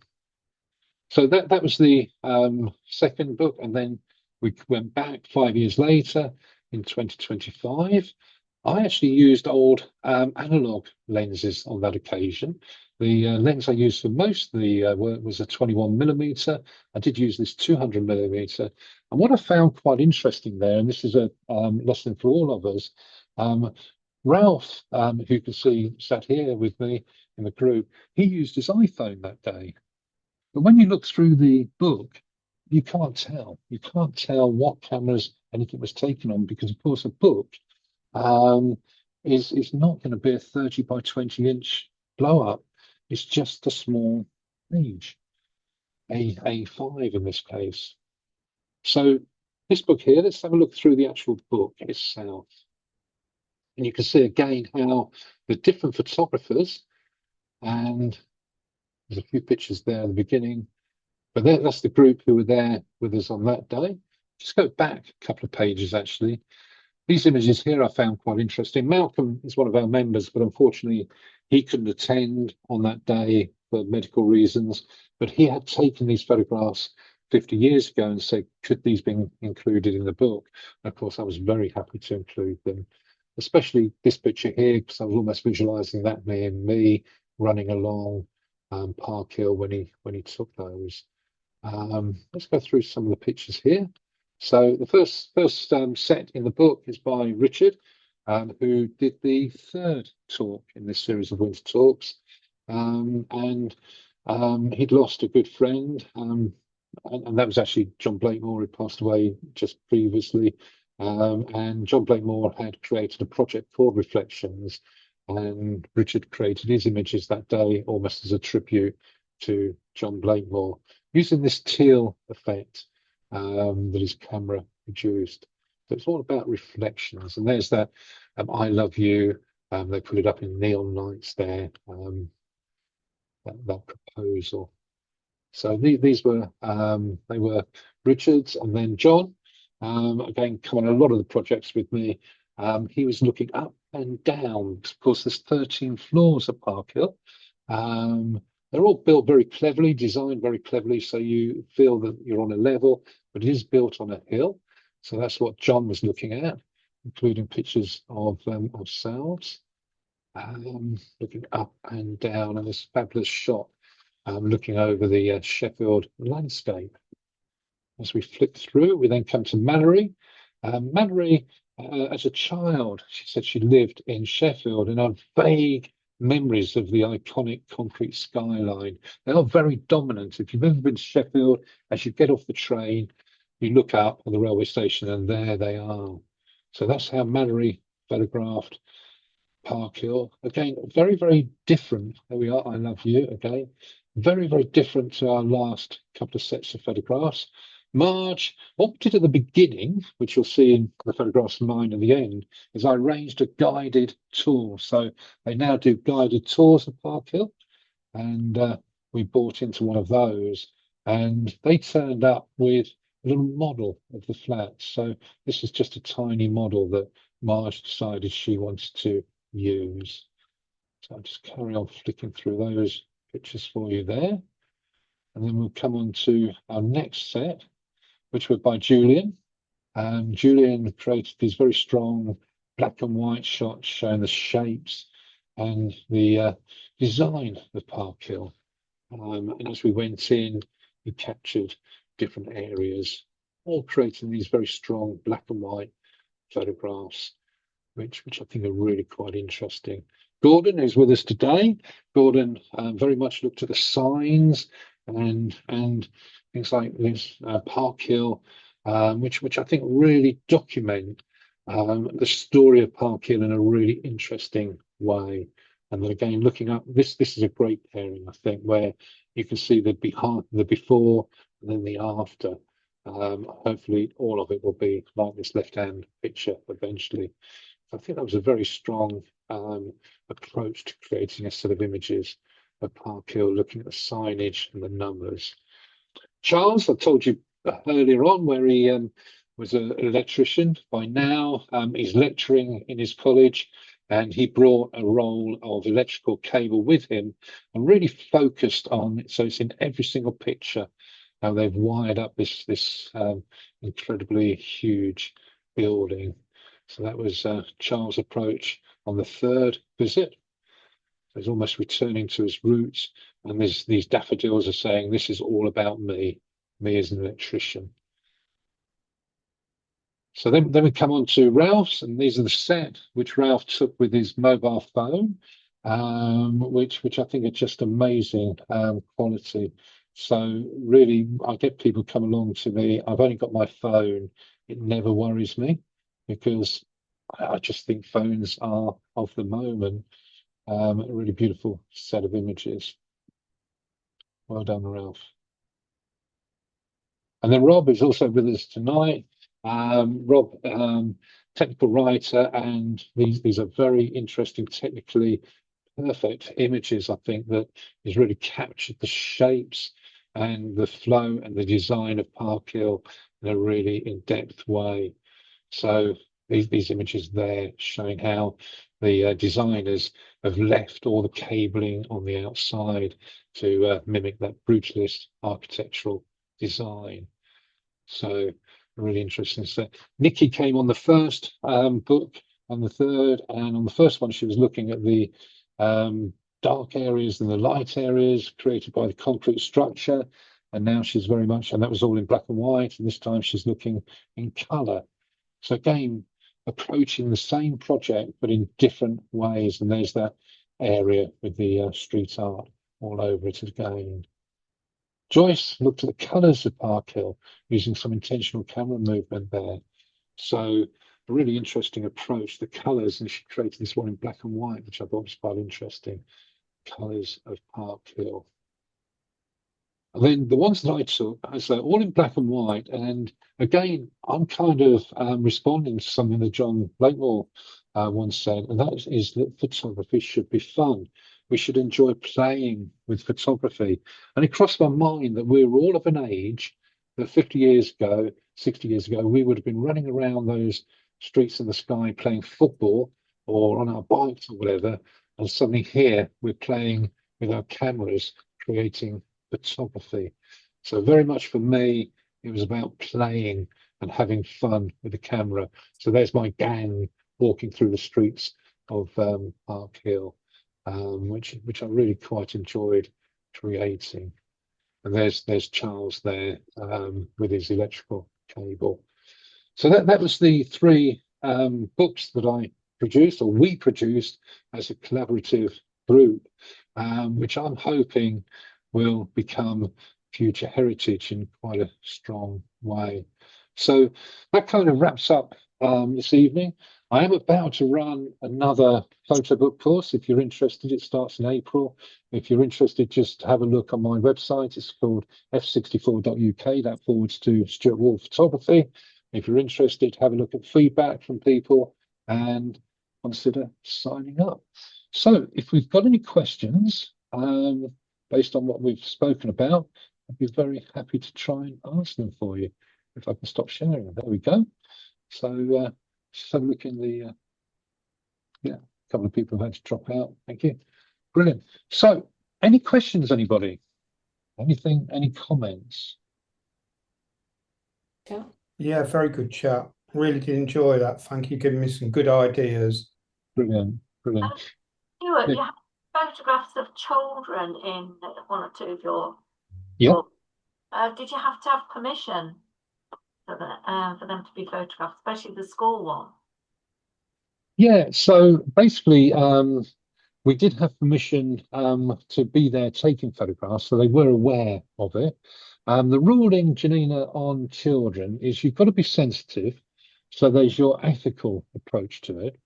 But nobody's got a right to privacy on public land or property. So at Park Hill, there was kind of a grey area in as much that it is sort of private property, but there was public access to it. So there's a lot of discussion, obviously, about photographs of children. We're all parents, or lots of us will be parents. We understand we're protective towards them. But let me put this to you. If we never photograph children, in the future, somebody might say, did children not exist? Yes, good argument that. But we had one or two situations where we did the Armed Forces Day, and there was some children, and I had to get permission to show them because one or two had had issues. So yeah, I just wonder whether you had to get written permission from the parents. Yeah. So were you there in an official capacity, Janina? Part of a club taking photographs. Yeah. But, yeah, as an individual, really. Yeah. I mean, my advice to you would be careful, because people do have an issue with children being photographed.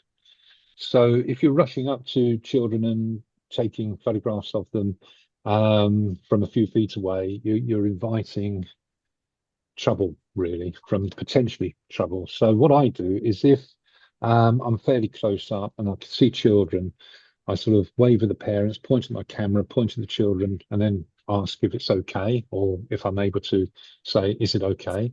If they're just part of a group, what are you going to do? Because armed forces, there's, what is it, 28,000 people squashed into Cleethorpes.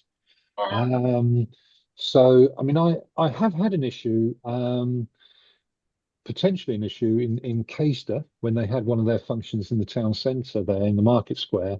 And it was when Jessica, our daughter, who's now 20, was quite young. She was probably about 8. And she was sat on this bench with 2 of her friends. And there was this kind of unsavory looking character sat next to them. And I spotted them. And I went over purposely to find out who he was. And I went over and took a photograph of them. And this character was drinking beer and whatever. He said, "What are you doing taking a picture of these children?" I said, "Well, one of them is my daughter." Oh, he said, and he got up and ran away. So, so it goes both ways, doesn't it? But yeah, the actual strict letter of the law is that nobody's got a right to privacy on that public sort of street. Now, there are children who are protected children, and certainly within my portrait business, I've photographed families who I know I mustn't put those on Facebook or anything because they're living with maybe their grandparents, because their parents are in prison for drug abuse or something like that. So if I showed their photographs, then it could be that they would have to be moved away from that area if they were identified. So there are protected children protected by court orders. But how would you know that in the high street? You don't, do you? You don't. And I had an issue, I won't say where it is, but I was photographing a memorial service, and I was there officially photographing it, and they were published on social media. And then on the Monday, the local school contacted me and said, Stuart, you've got to take that photograph down because the person putting our thing down, memorial down, is protected. I thought, well, I'm not being funny, but what on earth is that child being pushed into the public limelight for? That's wrong. You know, and I wasn't the only photographer there, so I think there was a level of responsibility on their behalf to ensure. So it's a very complicated subject.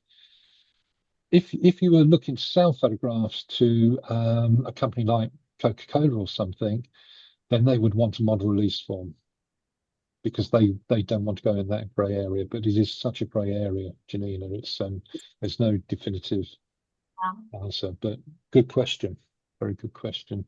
And you can see the photographs there that I had of the nursery were from a distance with a wide-angle lens, so you could have recognised them, but not in your face, if that makes sense. Yeah. Thank you. Great question, thank you. So, any other questions that anybody's got to ask, broadly about projects or photo books or zines? Who's making zines and photo books at the moment? I've not produced a photo book yet, but church architecture, which I've been doing. So I've been doing close up, and I've been doing detail. Fantastic. Rather, I've been doing a super wide and then going to do detail. Yeah. I think it lends a hand to doing a photo book where I do several images close up. I do the super wide. Certainly, I did for my discovering my genre. I did a selection of photographs which did that, but it didn't follow because it was just a close photograph and then a wide photograph, a close photograph, and a wide photograph. People examine it to see what I was doing, but I think for a book, it would show a lot more if I write up my statement of intent as part of the book. I think that would work really well for me. So it was a good idea. Thank you. Yeah, no problem at all, Kevin. Thank you. Yeah, no, I think that sounds like an interesting project you're working on. Well done. Says she is put in here, once I photograph my child's school play by announcing myself, declaring my disclosure and seeking parents' permission before. And yeah, absolutely. When Jessica was at the school, I did a lot in the school there, says she, and I've done lots of school photography elsewhere, and there's always a sign there. So when this whole thing became more public, it was a nightmare. But then organisations realised that if they put a sign on the doorway saying that a professional photographer will be working, or a photographer will be working and taking photographs in this event, please make yourself aware or known to the photographer if you don't want your picture taken. That kind of deals with that. So yeah, very good advice there, Seshi. So it is a minefield.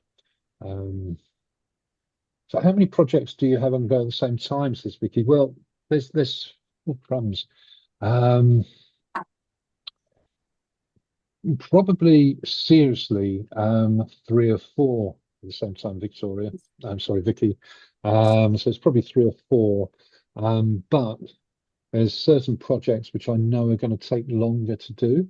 So there's certain projects that I can't get done in a week or a month. They're over a period of time, so they're sort of churning away in the background. But also, I'm a great one for one-day projects. So all of those Park Hill projects were all done on one day. We're all there on that day, and that's the great thing about the collaborative project. I don't think I've ever unloaded the approach of a press photographer going out and photographing a job today and it being in the paper the following morning. So I do work fairly quickly on these things. If I don't, then it becomes a lot harder work for me, if that makes sense. But yeah, seriously, 3 or 4 different projects going at any one time. Otherwise, the mind blows up and I can't remember what I'm meant to be doing. Do you find that it helps to have more than one on the go? Or is it just that's the way it goes? Yeah, that's just the way it goes, really, because I wondered if perhaps they sparked ideas. When you're doing one, it sparks an idea for something with the other one. Or it very much does. Absolutely right. It definitely does, because you're working like on that project I was doing in the central hall, and then I looked out the window and saw those 5 tower blocks, and somebody said, yeah, they're about to demolish them. That then became a whole different project. That project itself, I haven't actually completed yet, so I haven't published the book on that yet because I keep driving up and down Freeman Street, waiting for them to actually do something with the land.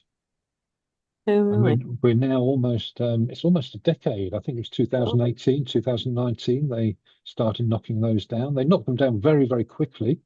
And then, of course, we had something called COVID pandemic in the meantime, and we somehow lost 4 or 5 years. That sort of just disappeared.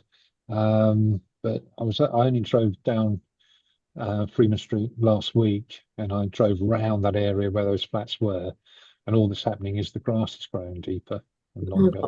I expect with regeneration, there's always financial implications, isn't there? So yeah, local councils and things are quite strapped, aren't they, at the moment? So they are, and I think local councils are that's a big part of this, because councils change, and I think what one group of councillors aim to do, the next group of councillors might not want to do.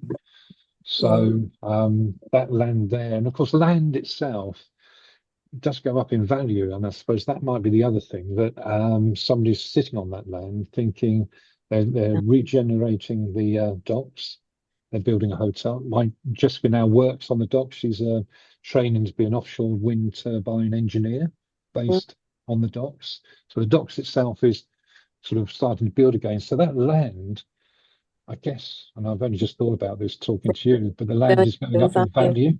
Yeah. So maybe whoever owns it, which would be I think it's owned by the Freemasons of is it? Or the Freeman Street Masons or something like that. It's right. I didn't realise that they have their tentacles everywhere, don't they? Yeah, and I think maybe it's just a thought, but maybe they're sitting on that land thinking it would be silly to sell it now, because in 10 years' time it might be worth 10 times the amount of money. I don't know. Looking at it, a long-term investment. Yeah, the land. Fortunately, I'm just a photographer. I don't have to worry about it. You don't have to worry about it. No, you just want them to get on with it so you can take some more photographs. Whilst I can still walk and get there and focus the camera. Yeah, that would be nice. So yeah, no, but good question. 3 or 4 projects, I think.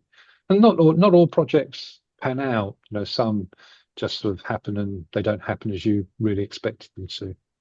So, Just putting in there, Stuart, that land has been put aside for a school, I believe. yes, a Sen Yeah, school. that's right, a Sen school. Yeah. So John's absolutely right. That'll never happen. Sorry, I'm not involved in Send, but I have a grandson who is waiting for a Send place, and it's just a financial minefield, I think, with the government and Send at the moment. Yeah, I mean, there was a story the other day, wasn't there? There's a massive funding pot for redeveloping Sen. Now, special needs and what have you, because of course there's so many different. I think they're trying to do it within the schools. Yes, they are. I mean, well, I know this because my wife works in a SEND department, one of the sort of SEND department, which is part of the experiment of SEND departments, if that makes sense. Yes. So it's a massively growing industry. Yes. So John's absolutely right. They had spoken about putting the football ground there, hadn't they, at one point, John? Yeah, that's right. And on the docks. And on the docks, yeah. Yeah, that's right. But yeah, the story a couple of weeks ago was that they were looking at putting and they do need it. They do need a specialist SEN department, a school there. But they've got a big catchment area, haven't they? They have, yeah. So but that's the answer to that. So I think I just saw that Seshi put in something there. Just adding to the discussion, a photograph is contextual to be standalone competition or part of a book. It should just be, yeah, absolutely, Seshi. Yeah. So brilliant. Well, it's 8 o'clock, so unless there's any final questions, we'll call it a day. But thank you ever so much for joining us tonight, and I hope it's been beneficial to you. Very interesting. And if you've got a few moments, do send me an email and just sort of say what the best bits were and what the worst bits were and what we could have done differently tonight. That would be really useful to know. And let me know what sort of projects you're working on, and please do keep in touch. Looking forward to Wednesday. Thank you very much, Stuart. Thank you very much. Thank you. Yeah. Thanks again. Thank you. Yeah, and for those who are joining me on Wednesday in Birmingham, I'll look forward to seeing you there. Yeah, great. Great. Great. Thank you. Bye. Thank you, everybody. Thank you. Good night. Have a safe journey. Thank you. Bye then. Bye. Bye, everybody. Bye-bye.